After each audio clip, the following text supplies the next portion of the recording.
Islamic news کے تمام بہنوں اور بھائیوں السلام علیکم۔ ناظرین گرامی، شادی کے 3 سال کے بعد ساس نے بہو سے پوچھا، بہو مجھے ایک بات تو بتا، میں تجھے اتنی خراب اور کوہری کوہری باتیں سناتی ہوں اور تو پلٹ کر جواب بھی نہیں دیتی اور غصہ بھی نہیں کرتی اور بس ہنسی رہتی ہے۔ بہو کو تو جیسے سنانے کو کہانی مل گئی، کہنے لگی، اماں جی آپ کو ایک بات سناتی ہوں۔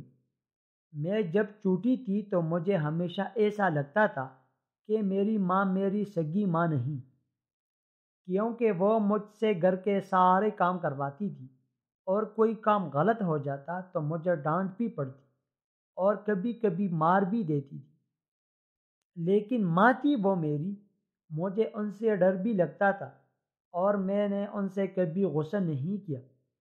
یہاں تک کہ میں کالج سے تھکی ہوئی واپس آئی تو آتے ہی کچھ دیر آرام کے بعد مجھے کام کرنے ہوتے تھے۔ پھر جب میری بھابیاں آئیں تب تو جیسے میرے کام زیادہ ہی بڑھ گئے۔ ہونا تو چاہیے تھا کہ بہو آئی تو ساری ذمہ داریاں اس پر ڈال دی جاتی، لیکن میری امی نے پھر بھی مجھ سے سارا کام کروایا اور کبھی بھی بھابیوں کو نہیں ڈانٹا، بلکہ ان کے کام بھی مجھے کہتی تھی کہ کر دو، خیر ہے، پھر کیا ہوتا ہے۔ ان کا یہ ایک جملہ ہمیشہ مجھے یاد رہتا ہے۔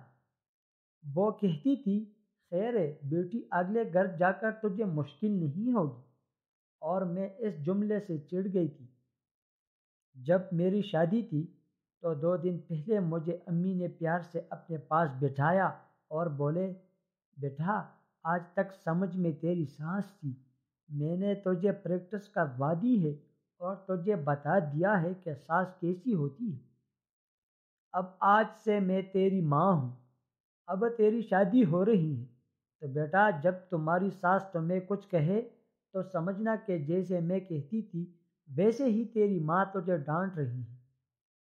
بس یہی بات تھی کہ مجھے آپ کی باتیں بری نہیں لگتی، کیونکہ میری امی نے مجھے پریکٹس کروا کے بھیجا ہے، اور اماں جی آپ نے تو کبھی اتنا ڈانٹا ہی نہیں جتنا امی ڈانٹتی تھی۔ توبہ توبہ، بہو ہنستی ہوئی کچن میں چلی گئی اور ساس سوچتی رہی کہ کیا واقعی بیٹیوں کی تربیت ایسی کرنی چاہیے۔ رب تعالیٰ تمام بہن بیٹیوں کے نصیب اچھے فرمائے، آمین۔ اور اگر ویڈیو پسند آئے تو مزید اس طرح ویڈیوز دیکھنے کے لیے چینل کو سبسکرائب کریں اور ساتھ ہی بیل آئیکن کو پریس کریں تاکہ ہمارے آنے والی ویڈیوز آپ کو بر وقت موصول ہوتی رہی۔ شکریہ۔